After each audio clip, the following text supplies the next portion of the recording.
El IBUS o ecografía intravascular es una técnica de diagnóstico intracoronario que lo que hace es analizar por dentro, introduciendo un catéter por la propia coronaria, la pared arterial, proporcionando unos cortes tomográficos. La angiografía ve la silueta del vaso y podemos ver dónde están las obstrucciones, pero la enfermedad arterial coronaria es una enfermedad de la propia pared arterial. Para verla necesitamos el IBUS. Y el IBUS ve no solo la luz cercana al catéter, sino incluso la parte más alejada, porque la penetración es de 2, 3, 4 milímetros en la pared arterial y por tanto podemos ver la adventicia y ver la pared del vaso. El IBUS, la ecografía intravascular, vale para conocer el tipo de lesiones al que nos enfrentamos, analizar su severidad y sus características, incluso su composición. Nos vale para optimizar la implantación de stents, consiguiendo que queden lo mejor posible. Y bueno, ¿cuál es el valor en el momento actual? Pues la verdad es que depende de los laboratorios y depende de los expertos que la utilizan. A nivel de guías de práctica clínica, la evidencia todavía no es 1A, pero si uno es un poco crítico con la información, yo creo que en casos seleccionados podemos hablar de una evidencia 2A, en el sentido de que hay múltiples estudios aleatorizados y varios metaanálisis, tanto en la era de stent convencionales como en la era de stent fármacoactivos, que demuestran que la utilización de la ecografía intravascular en pacientes seleccionados disminuye la tasa de nuevos eventos de revascularización e incluso mejora la evolución clínica de los pacientes. Hay evidencia de metaanálisis, de estudios seleccionados, y por tanto, a juicio del experto, se puede utilizar en pacientes para intentar conseguir una optimización del resultado del intervencionismo coronario con implantación de stents. Acabo diciendo que el IBUS nos permite ver toda la pared del vaso. Es decir, si queremos ver la progresión o la regresión de la placa de ateroma, se puede hacer con técnicas no invasivas, pero ahora mismo la que mejor resolución tiene para ver todo el vaso sin perdernos nada es la ecografía intravascular, y yo creo que es el gold estándar para este tipo de estudios de progresión y de regresión de la enfermedad arterial coronaria.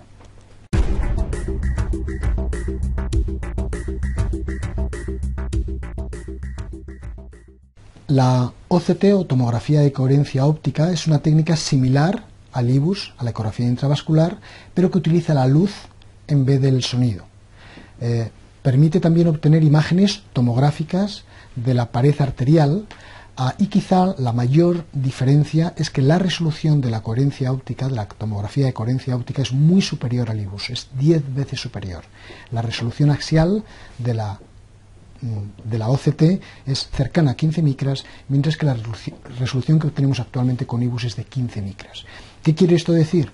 Que podemos ver mucho mejor, con más detalle, cosas, sobre todo las que están más cerca de la luz. Es decir, podemos ver muy bien la interfase entre la luz y la placa de ateroma, podemos ver pequeñas alteraciones en la neoíntima de la arteria, podemos ver roturas de la placa de ateroma, podemos también caracterizar la placa de ateroma, podemos diferenciar la presencia de calcio muy bien, la presencia de núcleos lipídicos, y sobre todo podemos medir el grosor de la cápsula fibrosa que cubre esos núcleos lipídicos.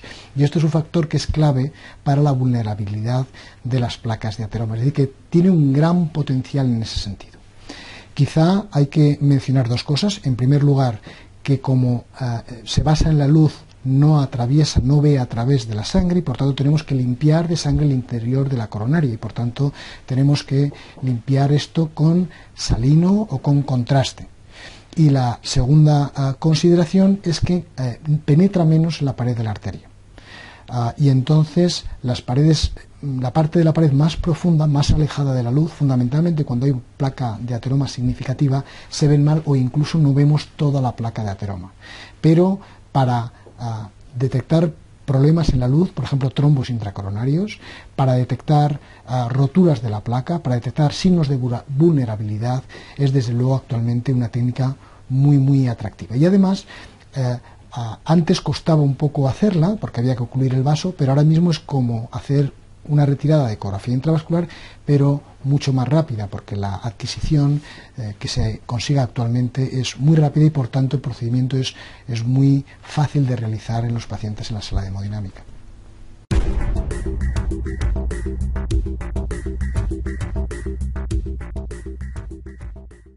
La reserva fraccional de flujo, el conocido como FFR, es un índice obtenido con una guía que tiene un transductor de presión. Por tanto, no tenemos, a diferencia de las técnicas anteriores, la imagen de la pared coronaria, pero tenemos la presión a través de una lesión coronaria, de una estenosis coronaria, presión distal, presión proximal, y para obtener el FFR lo que tenemos que hacer es ver estas dos presiones, la presión aórtica y la presión distal, realizar un cociente en hiperemia máxima, para lo cual hay que infundir adenosina idealmente intravenosa. Es decir, este cociente en hiperemia máxima tiene una relación excelente con la repercusión fisiológica de la lesión, con la severidad de la lesión desde el punto de vista funcional. Y por tanto, esta técnica es muy apreciada para valorar lesiones que angiográficamente son dudosas, que son muchas en el laboratorio de hemodinámica. Hay veces que hay una lesión que parece que es leve, el paciente tiene síntomas, y esta técnica nos permite demostrar que existe una alteración funcional del flujo que puede explicar los síntomas del paciente. Y hay, sin embargo, otras lesiones que parecen angiográficamente que son severas, y sin embargo el FFR nos demuestra que la lesión no es significativa, es decir, que no vamos a ganar nada desde el punto de vista clínico tratando esa lesión. El FFR no es el único parámetro de fisiología coronaria, hay otros parámetros que están recientemente en boga, incluso sin la necesidad de adenosina, pero probablemente es el más establecido, el más consolidado. Y quizá lo más interesante es que todos estos estudios que se basaban en utilizar esta técnica para diferir el tratamiento de las lesiones que no eran hemodinámicamente significativas, se han venido a confirmar en estudios clínicos con gran número de pacientes que demuestran que utilizar la guía fisiológica en el tratamiento de los pacientes con enfermedad coronaria sí que se asocia a unos mejores resultados. Hace que tratemos mejor a los pacientes, hace que identifiquemos qué lesiones deben ser tratadas y que identifiquemos también qué lesiones no hace falta tratar. Y como el tratamiento intervencionista a veces se asocia a complicaciones, es la forma mejor, es la forma óptima de asegurar que tratamos todas las lesiones y que no tratamos de más. Y como digo, hay estudios clínicos que demuestran que utilizar este índice puede ser beneficioso para la evolución clínica de los pacientes.